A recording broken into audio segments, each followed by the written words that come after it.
Hello student, स्वागत है आप सभी का एक बार फिर से हमारे इस ऑफिशियल यूट्यूब चैनल में जिसका नाम है एसोल सॉल्यूशन। मैं चंदन कुमार हाजिर हूँ आप सभी के सामने अपनी एक और नई वीडियो के साथ। सो गाइस, आज की इस नई वीडियो में हम डिस्कस करेंगे उन सभी स्टूडेंट्स के लिए जो मास्टर ऑफ पॉलिटिकल साइंस के स्टूडेंट्स हैं। उन सभी के पास में MPS 002 का सब्जेक्ट है और 29 अगस्त 2022 को इनका एग्ज़ाम है। या फोर फर्दर वो सभी बच्चे जो अंतर्राष्ट्रीय संबंधों को पढ़ रहे हैं और यथार्थवाद की आलोचना पढ़ना चाहते हैं, तो आज की नई वीडियो उन सभी स्टूडेंट्स के लिए मोस्ट इम्पॉर्टेंट रहने वाली है। सबसे पहली बात हम करेंगे उन सभी स्टूडेंट्स के लिए जो यथार्थवाद की आलोचना पढ़ रहे हैं। तो भाई, आलोचना के अंदर आप सभी को ध्यान रखना है, इसमें हमें रियलिज्म की डिमेरिट्स या कमियों को बताना है। ये थोड़ा सा इंट्रो है क्योंकि आप सभी को पता है कि दूसरे विश्व युद्ध के बाद ही अंतर्राष्ट्रीय संबंध को पढ़ने में यथार्थवाद बहुत ज्यादा पॉपुलर हुआ। परंतु जो दूसरे विश्व युद्ध के बाद से हम देखें तो यथार्थवादी जो सिद्धांत था वो एक अंतर्राष्ट्रीय संबंधों को समझने में बहुत ही अच्छा सिद्धांत माना जाता है। परंतु जैसे ही सोवियत संघ का विघटन होता है, सोवियत संघ का अंत होता है, वैसे शक्ति संतुलन खत्म हो जाता है। वैसे ही हमें दिखता है कि पूरी दुनिया पर अमेरिका का वर्चस्व हो गया है और ठीक उसी तरीके से उस समय से ही यथार्थवाद जो है उसकी आलोचना जो है वो स्टार्ट हो जाती है। अब हम निम्नलिखित बिंदुओं के आधार पर, निम्नलिखित पॉइंट्स के आधार पर हम ये बात कहेंगे कि यथार्थवाद की आलोचना किस आधार पर की जा सकती है। सबसे पहला, दूसरे विश्व युद्ध के बाद में यथार्थवादी सिद्धांत दो महाशक्तियों के बीच में शक्ति संतुलन पर आधारित था। जैसा कि मैंने बताया कि दूसरे महायुद्ध के बाद में दो महाशक्ति उभरी, एक सोवियत संघ और दूसरा अमेरिका, और ये पूरा का पूरा कोल्ड वॉर शक्ति संतुलन पे ही था। लेकिन यथार्थवादियों ने मित्र राष्ट्र की टूटने की, सबसे इंपॉर्टेंट पॉइंट है, मित्र राष्ट्र की टूटने की और ना ही सोवियत संघ के बिखरने की कभी भविष्यवाणी की। इसीलिए इसीलिए दो ध्रुवीय विश्व जो है वो व्यवस्था कभी भी निर्भर ना रह सकी। दो ध्रुवीय विश्व व्यवस्था जो थी वो खत्म हो गई। अब केवल अंतर्राष्ट्रीय स्तर पर एक महाशक्ति रही है जो कि अमेरिका है, और ये समय के साथ दोनों की जगह पर, इन अमेरिका की जगह पर लेने वाला कोई और देश नहीं दिख रहा है। हालांकि चीन हमें एक उदाहरण मिलता है कि भविष्य में शायद ये भी एक महाशक्ति बन सकती है, परंतु यहाँ पर अमेरिका उसको इतनी जल्दी महाशक्ति बनने नहीं देगा और चीन अमेरिका को युद्ध में बिना हराए महाशक्ति बन जाए, ये भी होना या ये कहना काफी मुश्किल लगता है। अगली बात करते हैं, यथार्थवाद की आलोचना वैश्वीकरण के जरिए भी होती है, क्योंकि बहुराष्ट्रीय निगम और गैर सरकारी संगठन, एक तो MNCs, ध्यान रखना है आपको, MNCs, और दूसरा NGOs, जितने भी गैर सरकारी संगठन है, इन सभी की भूमिका बढ़ रही है। किसके कारण बढ़ रही है? तो वैश्वीकरण के कारण बढ़ रही है। और सरकारी जो दायरा है, सरकारी जो हस्तक्षेप है वो कमजोर होता जा रहा है। लेकिन यथार्थवादी एक ही बात कहते हैं, यथार्थवादी कहते हैं कि जो स्टेट होता है, जो राज्य होता है, वो मुख्य अभिकर्ता होता है। राज्य से बड़ा और कोई पावर नहीं होता, राज्य से बढ़कर कुछ नहीं होता। सरकार को हमेशा एक ही काम करना चाहिए, वो है अपनी शक्ति को बढ़ाना चाहिए। अमेरिका को गरीबों का शोषण के लिए, अगर देखो, अमेरिका को गरीबों को शोषण के लिए मजबूर या फिर एक मजबूत देश हम मानते हैं। इसके अलावा गरीब देशों की अर्थव्यवस्था में भी MNC की वजह से सुधार हुआ है।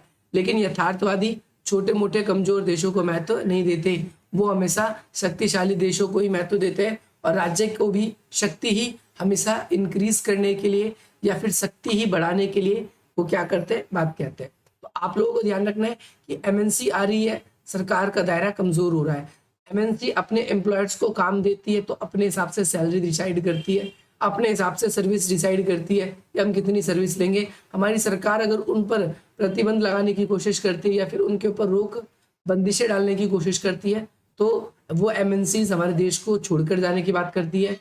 दूसरा, जिन देशों में लोकतंत्र है उन देशों में गैर सरकारी संगठन सरकार की कमियों को दिखाने में बहुत ज़्यादा सफल रहे हैं। तो एक ये पॉइंट भी आप सभी को बिल्कुल बिल्कुल याद करना है। थर्ड पॉइंट है, बहुराष्ट्रीय कंपनियों के अलावा भी बहुत कुछ सरकारी या गैर सरकारी संगठन है जो कि विभिन्न मुद्दों की समस्याओं को समाधान करने की कोशिश करती है। बिल्कुल राइट है, सरकार, ऐसा नहीं है कि सरकार हर एक मुद्दे पर जनता के लिए काम कर पाती है। बहुत सारे ऐसे मुद्दे हैं जहाँ पर सरकार का दायरा कमजोर हो जाता है। अगर हम बात करें एजुकेशन पर, तो हमें दिखेगा प्राइवेट चीज़ें हमें ज़्यादा बेटर दिखने लगती है, सर्विस उनकी। हॉस्पिटल्स की बात करें तो प्राइवेट चीज़ें ज़्यादा, हालांकि यहाँ पर हम ये भी देखते हैं कि बहुत सारे लोग कहते हैं कि एजुकेशन में क्वालिफाइंग टीचर्स नहीं होते, बट यहाँ पर हम देखते हैं कि सर्विस जो है वो बहुराष्ट्रीय कंपनियों की ज़्यादा बेटर होती है। और यथार्थवाद के ऊपर अगर हम देखें, यथार्थवाद जो है ऐसी कंपनियों को मान्यता नहीं देती, ऐसी चीज़ों की मान्यता नहीं देती। और यथार्थवादी की भूमिका और सरकार की भूमिका जो है इसी वजह से थोड़ी सी कम हो जाती है कि सरकार जो है वो क्या नहीं कर पाती, सरकार अपने दायरे को इतना ज़्यादा इंक्रीज नहीं कर पाती। आप सभी को ध्यान रखना। नेक्स्ट पॉइंट की बात करेंगे। यथार्थवाद का मानना है कि राज्य की धारणा जो है गलत है, क्योंकि आलोचकों का राज्य की जो धारणा है वो थोड़ी सी क्या है, गलत है। आलोचक राज्य जो है, यहाँ पर अब थोड़ा सा ये कॉम्प्लिकेटेड है। देखो, आपने जब यथार्थवाद पढ़ा तो उसमें आपने एक चीज पढ़ी होगी कि राज्य जो है वो मुख्य अभिकर्ता होता है। राज्य से बढ़कर कुछ नहीं होता, राज्य मुख्य अभिकर्ता होता है। और राज्य ही क्या करता है, देश में अगर शासन चलाने वाले लोग अच्छे होते हैं तो देश का शासन का जो भविष्य होता है वो अच्छा होता है। तो यथार्थवाद की जो आलोचना करने वाले होते हैं वो कहते हैं कि राज्य कोई पात्र नहीं, और राज्य कोई ऐसी चीज नहीं, सरकार कोई ऐसी चीज नहीं जिस पर कुछ एक लोगों का ही वर्चस्व रहे। अगर कुछ एक लोगों का ही वर्चस्व है, कुछ एक विचारधारा के लोगों का, कुछ एक पार्टी के मेंबर्स का, तो ध्यान रखना वो हमेशा वो लोग क्या करेंगे, सिर्फ और सिर्फ अपनी सोच को ही देश की शासन व्यवस्था बना देंगे। जैसा उनकी पार्टी, जैसा उनका व्यक्तित्व या फिर जैसा उनका दृष्टिकोण है उसी हिसाब से वो शासन चलाएंगे। और ऐसे में अंतर्राष्ट्रीय राजनीति को या अंतर्राष्ट्रीय संबंधों को समझना बहुत मुश्किल हो जाएगा। राज्य के लिए ये जरूरी है कि वो क्या करे, वो इस बात को समझे कि अंतर्राष्ट्रीय जो राजनीति है वो किसी व्यक्तियों के या फिर किसी शासन या प्रबंधन उनके द्वारा ही, खाली उनकी नीतियों के जरिए हम नहीं समझ सकते। अगर हमें अंतर्राष्ट्रीय संबंधों को समझना है तो राज्य के दायरे से बाहर निकलना पड़ेगा, हमें अंतर्राष्ट्रीय परिस्थितियों को भी देखना पड़ेगा, जो कि यही चीज आगे चलकर नव उदारवाद आपने पढ़ा होगा तो उसमें देखा होगा कि अंतर्राष्ट्रीय जो परिस्थितियां होती है वो हर चीज के लिए जिम्मेदार होती है। जब अंतर्राष्ट्रीय परिस्थितियां सहयोग की बात करती है तो सहयोग भी होता है, जब अंतर्राष्ट्रीय परिस्थितियां युद्ध की बात करती है तो देशों के बीच में आपस में युद्ध भी होता है। आई होप आपको ये क्लियर हो गया होगा। नेक्स्ट पॉइंट है, यथार्थवाद उन संधि और समझौतों के बारे में नहीं बताता क्योंकि राज्य अपनी अर्थव्यवस्था को अच्छा करने के लिए, लाभ कमाने के लिए जो दूसरे देशों से संधियां करते हैं, सरकार कभी भी उन संधियों को गुप्त रखने की कोशिश करता है। सरकार कभी भी ये नहीं चाहती कि हमारी जो गुप्त बातें हैं जिसकी वजह से हमारे देश की अर्थव्यवस्था बेहतर हो रही है हम उसको सार्वजनिक कर दे, और हमारे जो है संबंध जो है ऐसे ही संबंध जैसे जिस वजह से हम लाभ कमा रहे हैं वैसे दुनिया के और देश भी लाभ कमाने लगे। तो ये कुछ आलोचना वाली बात थी, मुझे ऐसा लगता है आपको ये क्लियर होगा। इसके अलावा आप अगर देखेंगे तो इसमें जो है मनुष्य के स्वभाव को दोषपूर्ण बताया गया है। वहीं उदारवादी जो लोग होते हैं वो भी इनकी आलोचना करते हैं। उदारवादी लोग कहते हैं कि मनुष्य का स्वभाव दोषपूर्ण नहीं बल्कि सहयोगात्मक है। मनुष्य जो है, एक मनुष्य दूसरे मनुष्य को सहयोग करता है।